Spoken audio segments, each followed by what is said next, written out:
I've done master class. But this is the first time I've had a chance to try and present some thoughts about writing in the keynote genre. So I hope that you'll enjoy the next 40 minutes, and I hope you'll give me feedback on how you think it landed for you. The title of my talk is Story Not Study: How to Write Manuscripts That Readers Can't Put Down. I'm a person who loves to read. Consequently, I often find myself awake late at night, much later than I ought to be still awake, because I can't put down the book I'm reading. I just have to see how it ends. Why is it then that a few paragraphs into a journal article on my computer screen and my eyes are beginning to close? Why is it such a slog to get through a scholarly article? Well, Steven Pinker thinks he knows. He's a professor of psychology at Harvard, and he says that academics stink at writing, that we write turgid, soggy, wooden, bloated, clumsy, obscure, unpleasant to read, and impossible to understand stuff. Professor Pinker never one to mince words. Does it matter that we stink at writing? You bet it does. Jeremy Grimshaw and his colleagues argued a few years ago that one of the most consistent findings from clinical and health services research is the failure to translate research into practice and policy. And my position is that part of that failure is that our writing is not compelling. We struggle even to get through our articles.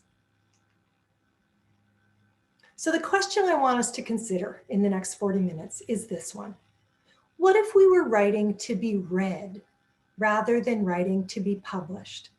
Oh, I know, publication is the goal, and it can feel really hard to get published. A colleague just emailed me today with another desk rejection, and it can be gutting, it can be disheartening, but you'll get published, you'll get there. That's not actually the hard part. The hard part is getting read, and even harder than that is getting remembered. Having your work read and having it land in a way that changes how people think and how they might act about the problem you've explored. So my objectives this afternoon are threefold as we consider that question. I want to share 5 tips for writing to be read. I want us to listen to some wisdom from writers. And I want, ultimately, to inspire you to write. My first tip for writing to be read is to begin with a problem. George Orwell said, "I write because there is some lie that I want to expose." I love that quote because it demonstrates so clearly how central the problem is to Orwell's writing. I wish I could say it were always true in the things that I've written and published, but of course it's not. Here's an example from over a decade ago, a little paper that I published with colleagues. It's quite a nice study. It's quite a nicely written paper. It's clear, it's grammatical, it's coherent, but it starts with a broad series of motherhood statements, orienting us to the topic space and to what a whole lot of other people have said about the topic space. In fact, it takes 8 paragraphs to get to the point. And this is very common in our academic writing. It's common because we have been trained to start with an inverted triangle, to start with the topic and to gradually work our way down to the thing the paper is about, the thing we cared enough about to do a study on. We cannot take 3, 4, 5, 8 paragraphs to get to the point if we want to write to be read. So my advice is that we set aside those inverted triangle introductions. Start with a problem and say right away why it matters. And here's a lovely example from a colleague of mine, Mary Ott, published this year in Advances in Health Sciences Education. This is the opening paragraph to Mary's paper. Oops, sorry. There are differences in the ways surgeons perform the same procedure that do not rise to a level of concern for patient outcomes. The consequences for residents are another matter, however. Residents experience shifting thresholds between variations that one surgeon might hold firmly as principle and another take more lightly as preference. This means that when residents walk out of one operating room and into another, they are not just switching rooms, they are switching practices. And in some cases, if they don't perform a procedure exactly a particular surgeon's way, they report consequences such as being reprimanded, taken off the case, or receiving poor performance appraisals. In these first few sentences, you know immediately what is the problem in the world, why does it matter? I have long taught what I call the problem gap hook heuristic, which is a strategy for writing opening paragraphs like this one. In the problem gap hook heuristic, you use your first paragraph to identify a problem in the world, establish that we don't know everything we need to know about that problem, and say why it matters that we fill that knowledge gap. Finishing these 4 sentences crafts an opening that sucks the reader into the problem. The problem is, what we know is, but what we don't know is, and this matters because the problem gap hook heuristic. So that's my first tip for writing to be read. And I'd like to pause at the end of each tip, just for less than a minute, to have you set an intention as a writer. The intention I'd like you to set is I will identify the problem up front. And I'd like you to take 30 seconds right now, take a pen and paper, scribble on whatever's at hand, and finish the sentence, the problem is, for whatever piece of work you're currently working on. The problem is, just finish the sentence. I'm going to pause and wait for you.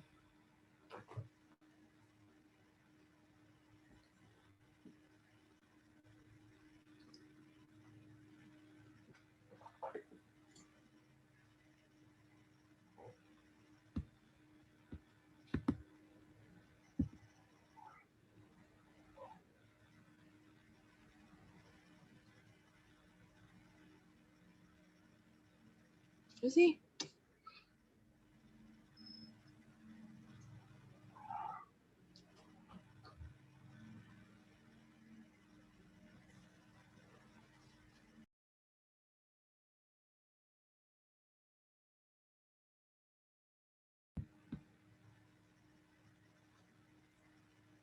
Okay, let's move on.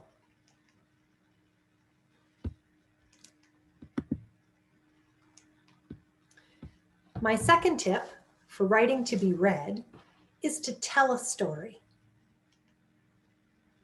F. Scott Fitzgerald said, I don't want just words. If that's all you have for me, you better go.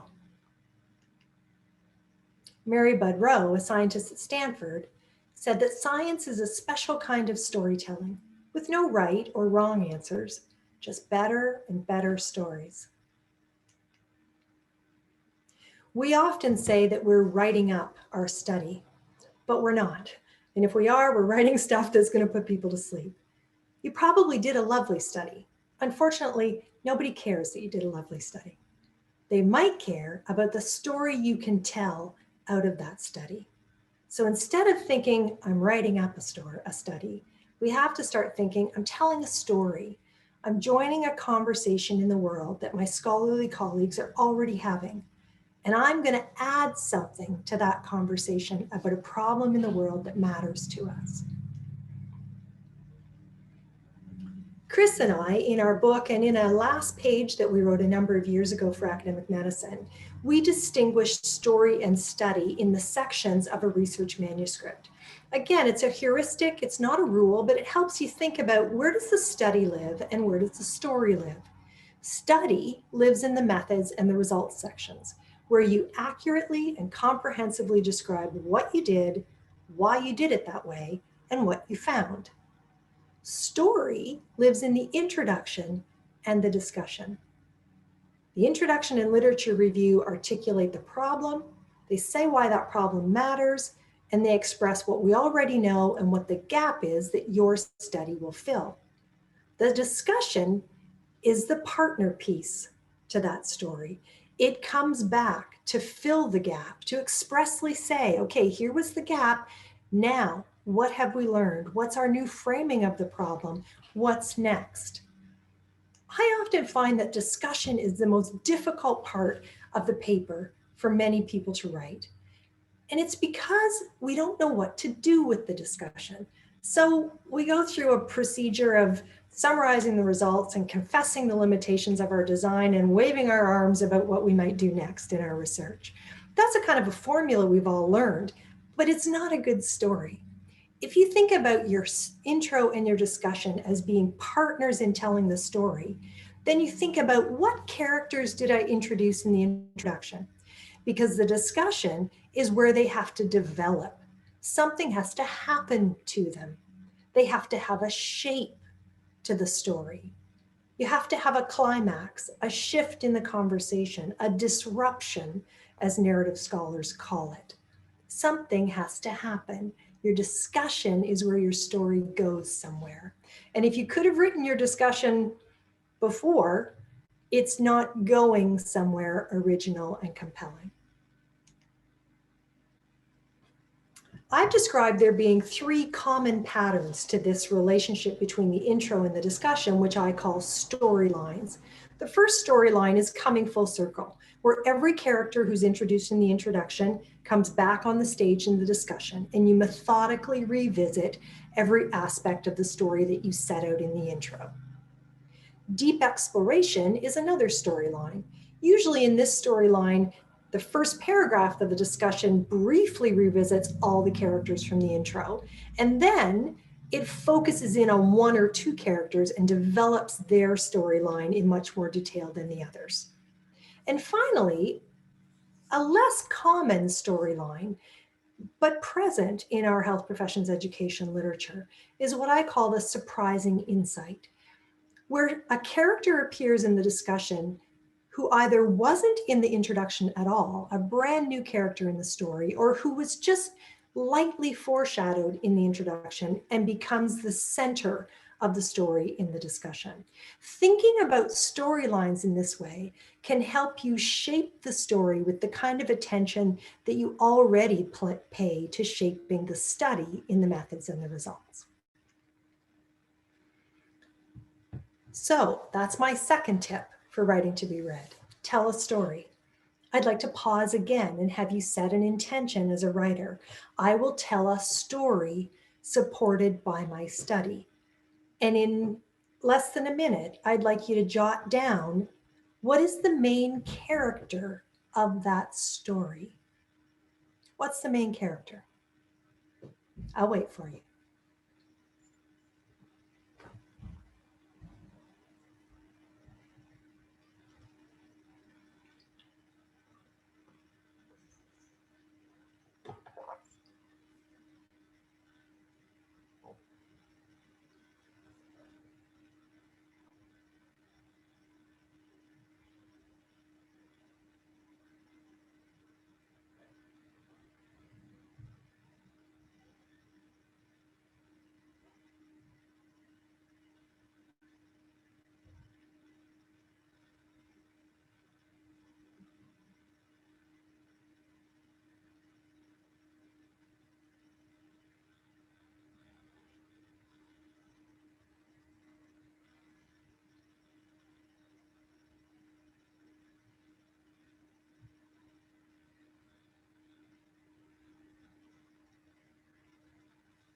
Okay, let's move on. My third tip for writing to be read is to find your voice. And I'm going to dwell a little longer with this tip. In a piece in the New Yorker, Joshua Rothman said, academic writing is a fraught and mysterious thing. It's supposed to be dry, but also clever, faceless, but also persuasive, clear, but also completist. Its deepest ambiguity has to do with audience. Academic prose is ideally impersonal, written by one disinterested mind for other equally disinterested minds. But because it's intended for a very small audience of hyper-knowledgeable, mutually acquainted specialists, it's actually among the most personal writing there is. Sharmaz and Mitchell have reflected that silent authorship, the sense that there's no author there at all, has come to mark mature scholarship in many domains. And Gray has said that if scientific writers have a voice at all, that voice is distant, impersonal, and disinterested. I would like to make a plea to all of you. Could we please stop pretending that we're disinterested when we write about our scholarship? Now, I'm not arguing against Merton's 4 principles of scientific ethos: universalism, communality, disinterestedness, and organized skepticism. Disinterestedness in Merton's framework related to the notion that scientists should not be biased and they should not do science for their own advancement or power. I support that aspect of disinterestedness. But this notion that we're not there in our prose, that we're not committed and we're not engaged, I think is sucking the life out of our writing. My question to you is this: what if instead of feigning disinterest, we were engaged, committed, maybe even impassioned writers? Is that incompatible with being credible scholars?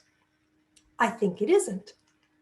And here's an example from the inimitable Rita Sharon, in this case writing with a colleague, Peter Ryer. I'll read it to you. Medical practice is poised astride insoluble tensions between the known and the unknown, the universal and the particular, and the body and the self. Nested, these tensions beget and amplify one another. The unwary physician, caught in the headlights of one of them, usually succumbs to the paralyzing effects of all 3, often without knowing what waylaid him or her on the country road to begin with. The tensions have yet to be adequately captured in language. We try to depict the opposition so that we can at least see what challenges us. But such simplifying formulations as art versus science, or nice doctor versus good doctor, or illness versus disease do not convey the fundamentality of the conflicting forces.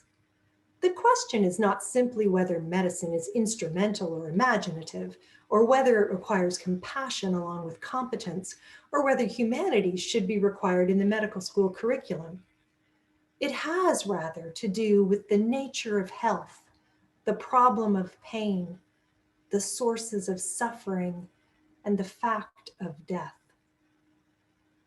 You can hear Rita Sharon's voice. You can hear her engagement and her commitment, and she sounds no less credible as a consequence. Now you might say, well, this is a commentary written for the Lancet, but a commentary nonetheless. It's easier in the commentary genre to have a voice. Well, let's look at an empirical example. This is a recent piece by Will Bynum and his co-authors. This is an extract from the discussion. Our finding that shame may masquerade as unprofessional behavior, including anger, defensiveness, and disengagement, has significant implications. It is possible that learners who outwardly project these unprofessional behaviors are inwardly suffering from major shame reactions.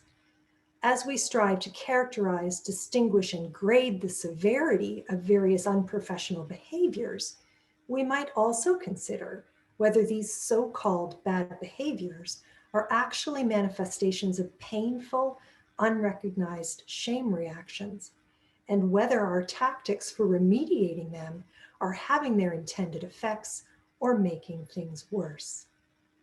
I'm going to circle back to this extract a little bit later and analyze why I hear voice here.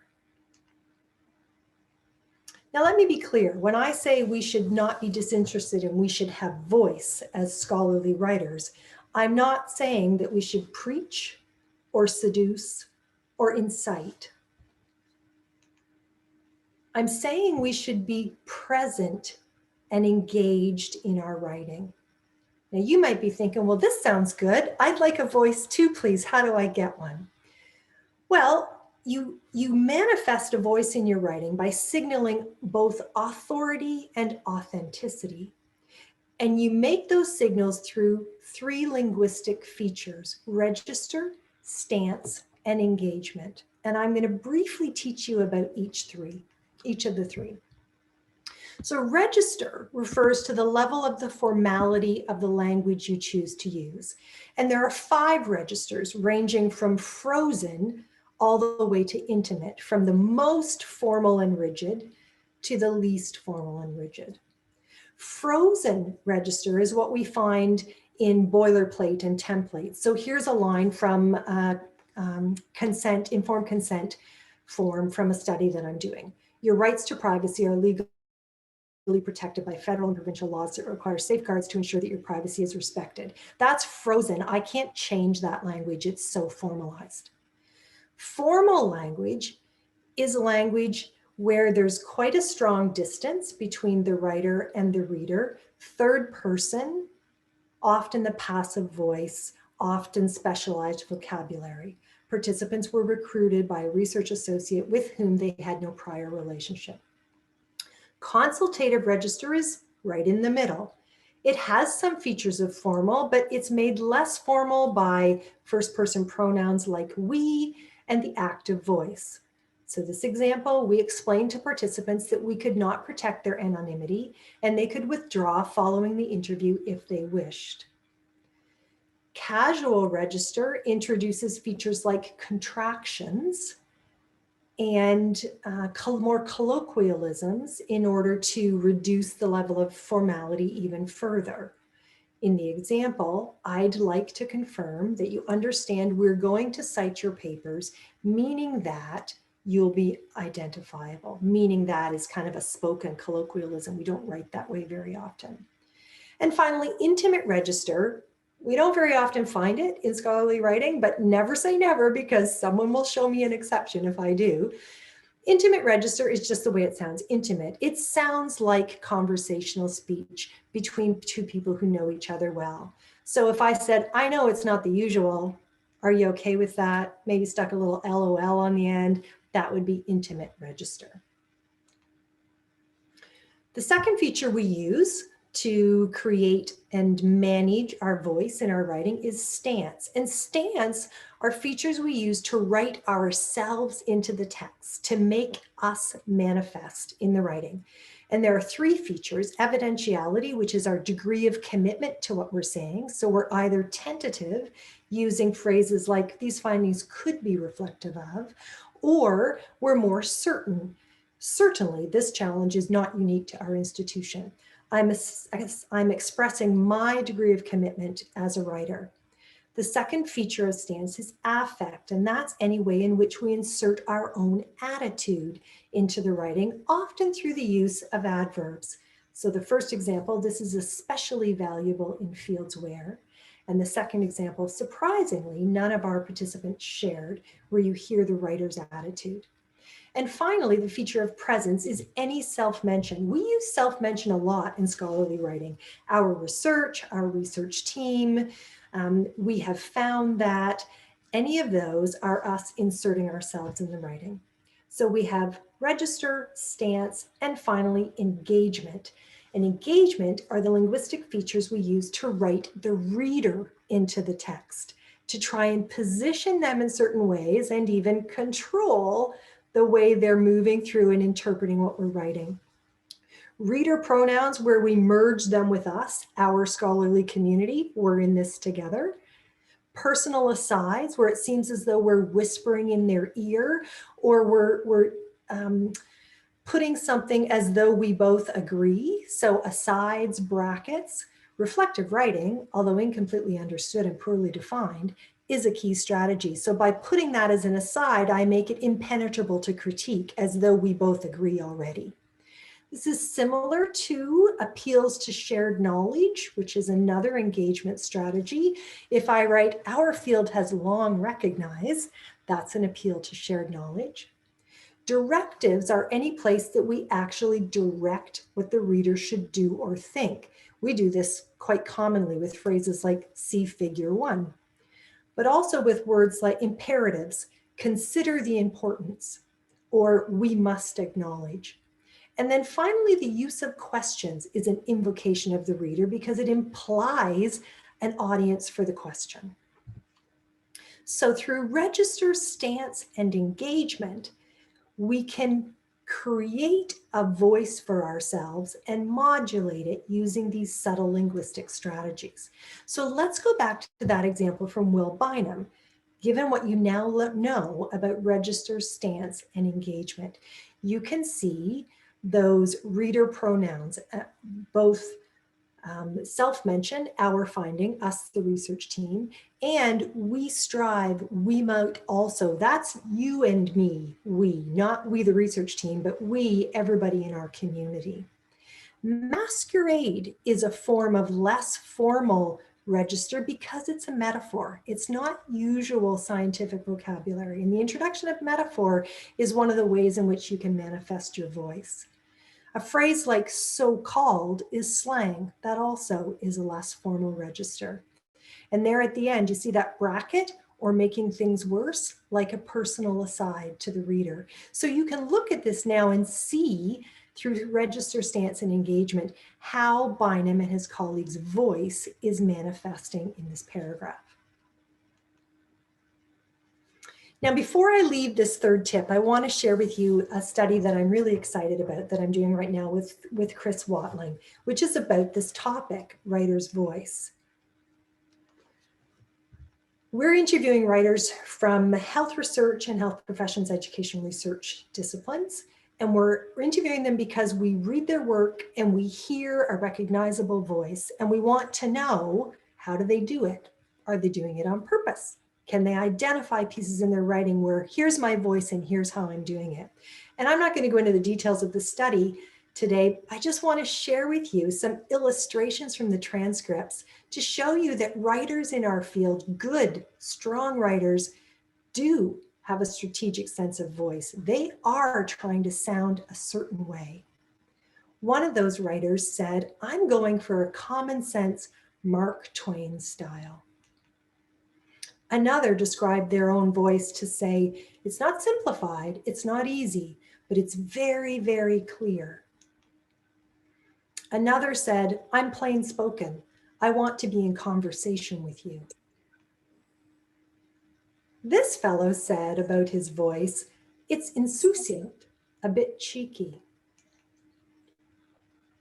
This female author said that she was trying for a voice that's constructively disruptive, which I found fascinating.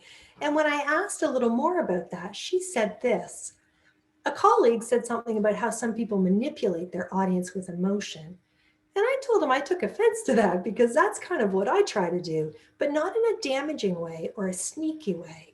It's more about trying to bring in either certain language or rhythm to the writing, or even the ideas in a way that might make people feel something. We're not going to make change unless people feel challenged, but challenged in a way that's constructive. And she could go into her papers and pull out phrases and metaphors and sentences where she was trying to do this, make people feel. Another writer said, I like to start indirectly, suck the reader in, and then circle back sharply. And that reader went on to say, the more controversial I'm being, and they felt as though their writing was quite controversial, the more controversial I'm being, the more unexceptional, and that's the word that I have in my mind always, the more unexceptionable the introduction has to be. It has to be kids and puppy dogs. Another writer had also this sense that your voice isn't constant, that you're changing your voice according to your rhetorical goals. And she said, I want to show the reader that there's a change of key here. Isn't that a lovely metaphor? It's another voice. And here's another writer who was thinking about when voice isn't right, when you're working collaboratively and you're trying to write in a group and you realize the voice has gone off the rails. She said, you know, when you have a dog and you pet them in the wrong direction, all their hairs stand up on end? When I'm reading a paper where voice is a problem, it's that instinctual, oh no, we can't talk to each other that way. So we've been fascinated about understanding how writers conceptualize their voice, how they achieve it, how conscious it is for them. But I also want to end this tip with a recognition and a warning that the scholarly manuscript genre is what linguists call an uptight genre. Linguists distinguish between agile genres and uptight genres, and the one we're working in is an uptight genre. And so as you work to stretch yourself and make your writing more compelling and find a strong, identifiable voice, you will get pushback and resistance from reviewers. So one of the participants in the Writer's Voice study had just received that morning an email from an editor saying, quote, you must remove at least half the brackets from the paper because it would be easier to read without them. And she strategically used brackets in particular places for this personal aside, this drawing close to the reader. I have received a very memorable comment from associate editor that said this associate editor prefers a less dramatic style of writing. And a colleague that I write with quite often received this discouraging feedback. These authors need to learn how to write a scientific paper. So I'm not saying go forth with your eyes closed naively and try and find a voice in your writing. I'm saying you can have a voice in your writing, and there are ways to achieve it, but pick your spots and be prepared for some pushback. So let's end this third section with a brief intention. I'd like you to fill in this blank.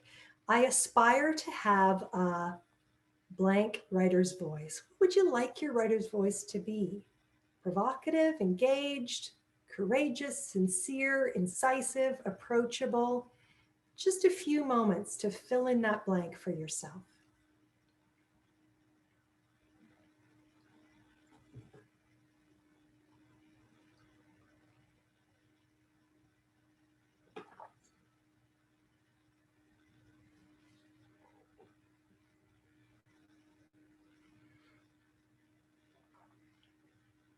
All right, let's carry on to the fourth of the 5 tips for writing to be read. Know your habits. Ernest Hemingway has famously said, there's nothing to writing. You just sit down at a typewriter and bleed. Jane Austen wrote, I am not at all in a humor for writing. I must write on until I am. And Margaret Atwood has admitted, if I waited for perfection, I would never write a word. We devote a lot of energy to thinking about what we're writing. But when was the last time you thought about how you're writing?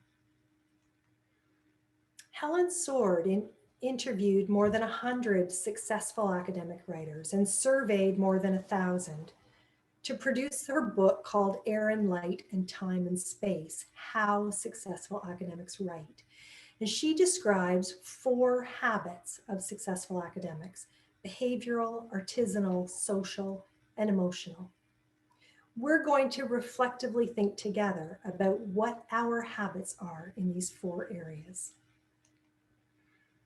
Behavioral habits relate to when you write. Are you someone who gets up with the dawn to write, or are you a night owl? What is your schedule? Do you block it in? You always write on Thursday mornings? Do you save up for a long weekend marathon where you get the whole draft pulled together in 60 hours? Or are you someone who's what's called a snack writer? You find you've got 10 minutes before the beginning of your next meeting, and so you open up a document and do a bit of writing. What is your pattern? How do you use time as a writer? Another behavioral habit is, where do you write? Do you have a cluttered, cozy little dark den somewhere? Maybe your office? Do you write in a space that is pristine, where all possible distractions are removed?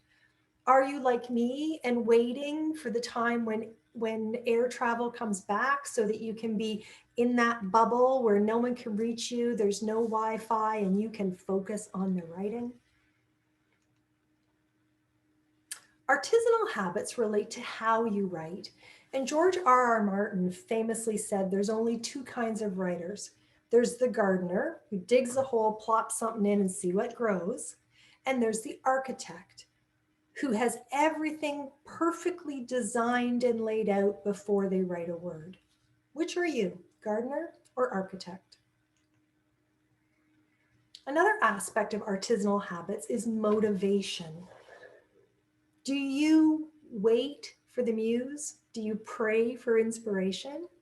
Or are you a Stephen King and you get up every morning and you produce 6 pages, come hell or high water? What's your process for writing? Are you someone who sits down and writes for a specified period of time? Or are you, like me, more of a painstakingly recursive, constant editor, tweaking verbs and getting the right turn of phrase, even though you know this paragraph might end up in the bin at the end of the morning? What's your process? What about your social habits? Are you a social writer or a solo writer? And by social, I don't mean collaborative authorship. Most of us in our field write as a part of a group. We co-author, but are you writing together? Or are you writing a draft and then 4 other people are giving you feedback? That's different. It's a different kind of social writing. Do you have a community in terms of your social habits? So are you part of any online writing challenges? Do you have a writing buddy for accountability and cheerleading and mutual support? And finally, your emotional habits. How do you feel about your scholarly writing? Do you wake up and look at your calendar and say, I have 3 hours for writing today, and feel happy and anticipatory? Or do you almost instantly feel desperate and frustrated? What's your stance when you're writing?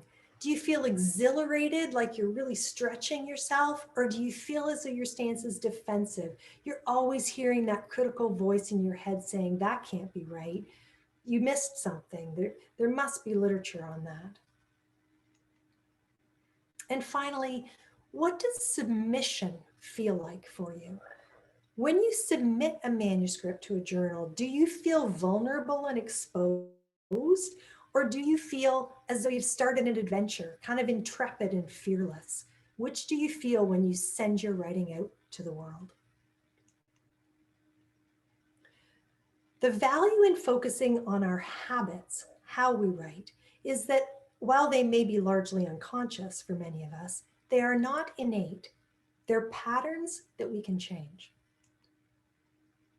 So I'd like you to set an intention to reflect on your habits, to nourish the productive ones and alter the other ones. And I want you to take just a moment now and write down either one productive habit that you've reflected that you have in this part of the talk, or one unproductive habit that you think you need to probably set aside. Take a moment.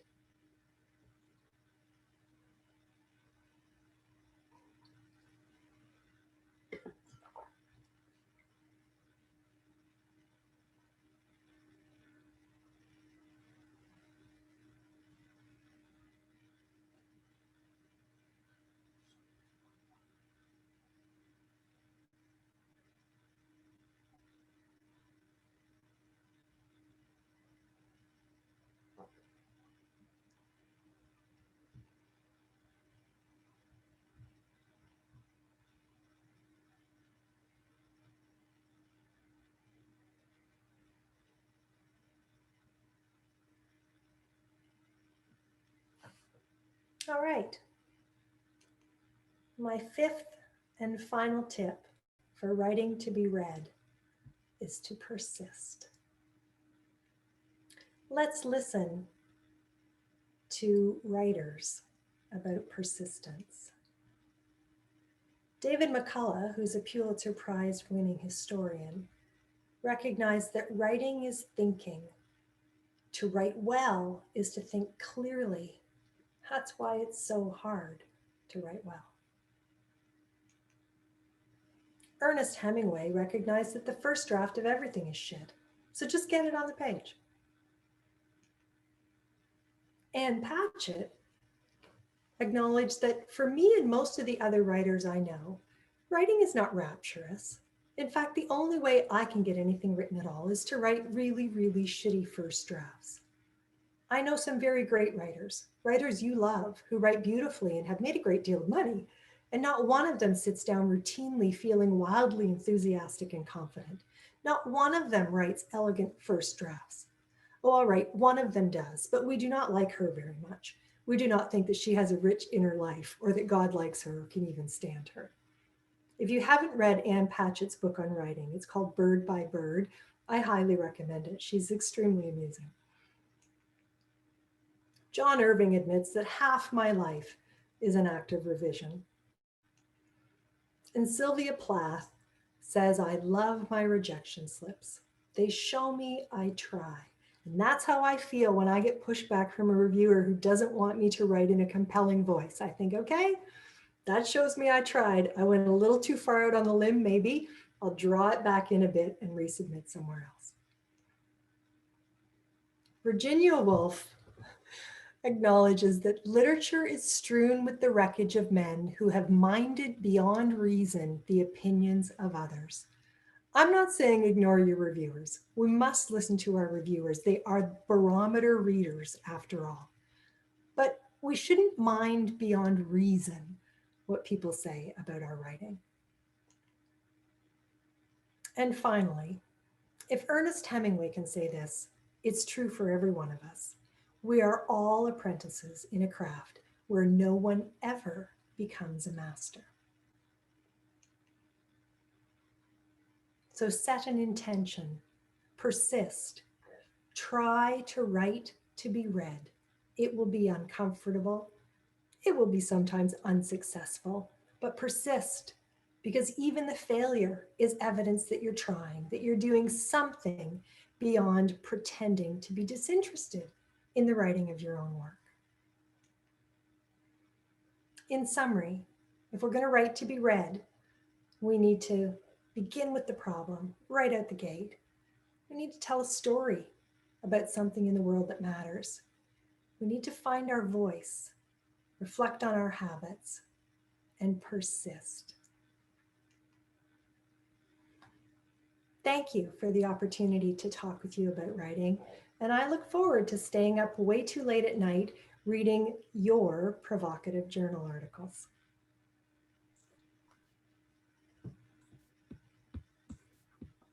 Lorelei, thank you so much. I'd invite everybody to give a clap. So we have about 15 minutes for questions and comments.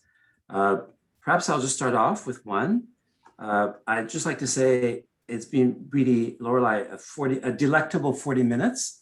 I'm so happy that you took us on this journey. You said at the beginning that it was something that you were sort of innovating with or experimenting with, using sort of the standard grand rounds kind of format to talk about something as mystical in a way as writing and the craftsmanship of writing. So I'm so happy you took us on this journey. Really fantastic. So I will turn it over for questions and comments. I think probably it's best if you use the chat function, and I'll try to monitor it as closely as I can. Looks like Jason Harley has a question. Okay, Jason. Hi, thanks so much for a wonderful talk. As both a scientific writer and a fiction writer, and published in both, it was interesting to think about this from both sides. My question was, in the academic market, you talked a little bit about pushback from reviewers, which is definitely something that I think a lot of us who have tried to push the boundaries in different ways with writing have experienced. And talked to about trying to kind of recognize in our own writing when we're trying to to push the envelope and be more engaging.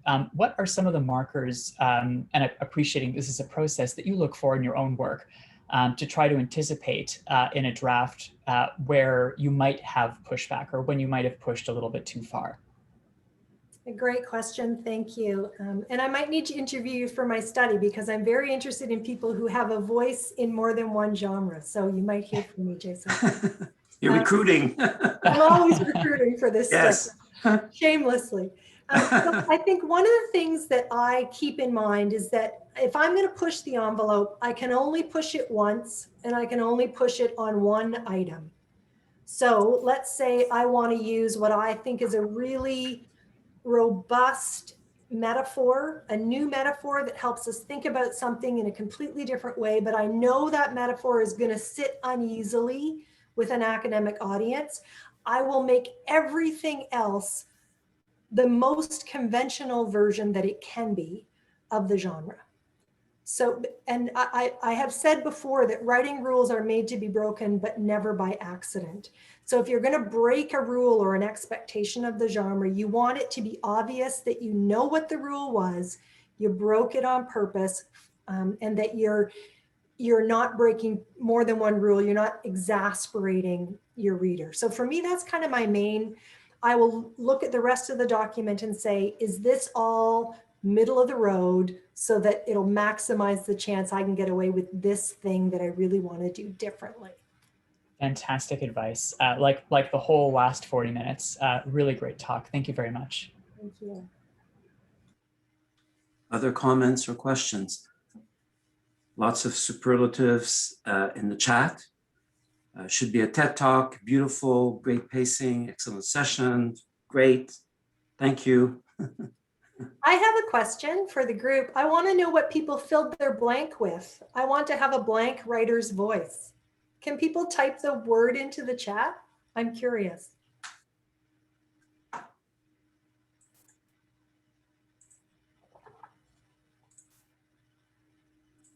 Here's some.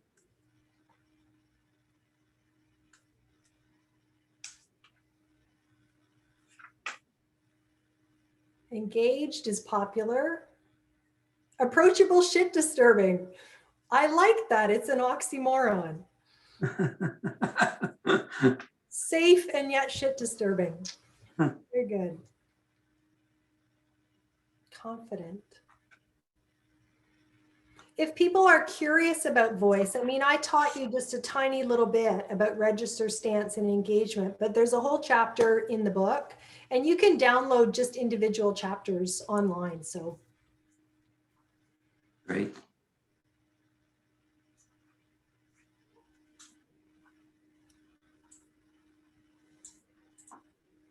The name of the book? Story Not Study. 30 brief lessons to inspire health researchers. And they really are brief. I don't think there's a chapter in there over 3,000 words. And is available on Amazon, I presume. It just was released just a couple of weeks ago. Okay. Yeah. There's a question from Dr. Wiseman. Thank you for a wonderful presentation. We ate and drank a lot in Lyon last time there was an AMEE meeting. I was fascinated by your stories then and continue to be fascinated. Question for you. Another form of storytelling is applying for a research grant. And many of the granting organizations have very rigid guidelines. They have headings that they want you to fill in. And if you don't fill in the headings, of course, they toss your stuff in the garbage. Any thoughts for telling a story when you're applying a grant, but at the same time respecting in some way these imposed headlines or subdivisions? Mm-hmm. So I use problem gap hook in my grants as well as in my papers. You can fit it in the structure of a grant. And I'm glad you asked the question about, structures and mandated sections and headings. I never balk that stuff. If it's required, just allow the reviewer to check the box. She did it, she did it, she did it, she did it. And use their patience where you really need it. So I think another thing I'm less likely to use in a grant is an unusual metaphor, because one of the things you're performing in a grant is your reliability and credibility as a researcher to give money for research. And so I'm a little less, my voice is more about confidence, and plain spoken, get to the point. We both know this is a problem. I'm not going to mince words with you. That's my voice in a grant. Less lyricism, less metaphor, less alliteration. It pains me to set those things aside, but I think for the genre, it's more effective. Thank you, Jeff, for the question. Thank you, Lorelei. So Andrea, our librarian, has just given us in the chat the URL for the book. So thank you, Andrea. Other comments or questions? I see a question. I can't see all the questions. I can see the last one that's popped up. Sure. Is writing in other genres a good way to improve your scientific writing? So the first way to improve your writing of any sort is reading. If you read a lot, and if you read with an eye to, Stanley Fish was famously said, if you find a sentence you love, stroke it, caress it, really pause on it and say, how was it done? If you kind of read with that always possible in the back of your mind, then you will come across things other people have done in their writing, scientific or otherwise, that you could also learn to do. So I think reading is the best way to improve your writing. But writing of any sort stretches you. And I think the genre, writing in other genres, is enormously valuable if you understand the differences between the genres. Not everything that works in one genre can be picked up and transported to the other, but it can maybe be adapted, or you can maybe use it, you know, once in your career. You can use that technique from fiction at a moment where it would be most effective, but you can probably never use it again. Thank you. We have a comment or a question from Mariam. Mariam? Oh, hi. I didn't expect to actually talk out loud. I've worked with a lot of people who've studied writing, and one of the things, I guess, that was told to me was that part of effective writing is to meet the expectations of the reader. Because as you know, readers have a lot of expectations, whether it's a fiction novel or academic writing or whatever. And so I know, you know, when you read these things where it seems like the writer's only writing it to hear themselves write, you know. So I guess with respect to everything that you've said, how would you suggest balancing that need to express yourself through your own voice and be heard, while also meeting the diversity of the expectations of the readers? Thank you for that question. Reader expectations are really important, and they're not as diverse as we might think because they're very much conditioned by genre. So genre is our social agreement in our community about how communication should be organized and delivered. Both the content and the layout and the kind of relationship between the writer and the audience. We're all conditioned by our sense of genre. We're socialized into a genre. So when we think about reader expectations, when you know the scientific genre, part of what you know is what the reader expects.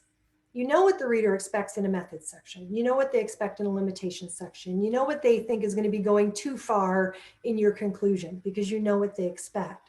So I think a really good way to use that knowledge is if you're going to do anything other than the conventional expectation, you need to signal. I say to myself in my head all the time, dear reader, this is not going to be the method section you were expecting. And I signal for them it's going to be different. It's different on purpose. It's not different because I don't understand the conventions of the genre.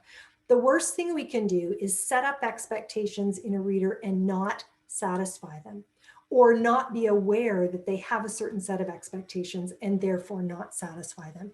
But I think genre gives us 90% of the way. There's always going to be some diversity in reader expectations. And so that's why it's important to know what conversation you're joining. I tell people you need to think about a number of different barometer readers. You know, the icon of the field as a reader, the naive novice to the field, someone from an adjacent discipline who's just passing through and interested in what your field has to say about this. Those people will have slightly different expectations, but we can create readers in our minds and write to their expectations to try and accomplish that. Thank you very much. So it's 5 o'clock on the dot. So I think I'll stop here and thank Lorelei for a fantastic, delicious talk. Lorelei, you're saying that I think your subtitle to your talk was writing to be read. Well, you just role modeled public speaking to be heard in a way. You were mentioning earlier in how in scientific articles, the conjunction of the story and the study and where each of them live. Well, you just demonstrated to us where sort of transmission of information lives in the public talk and where engagement lives in the public talk. And I absolutely adore it. I loved your setting the intention pauses, and I'm definitely going to use them shamelessly in the future. So on behalf of the group here, thank you again very, very much. Just to reassure everybody that the session has been recorded and will be posted. And what we'll do is we'll leave the Zoom floor open for another 10, 15 minutes. So if anybody has questions or comments that they'd like to speak to Lorelei about, she'll be here for another little while. So again, Lorelei, thank you very, very much. And we hope to see you face-to-face and three-dimensionally very soon at McGill. Thank you. I hope so too.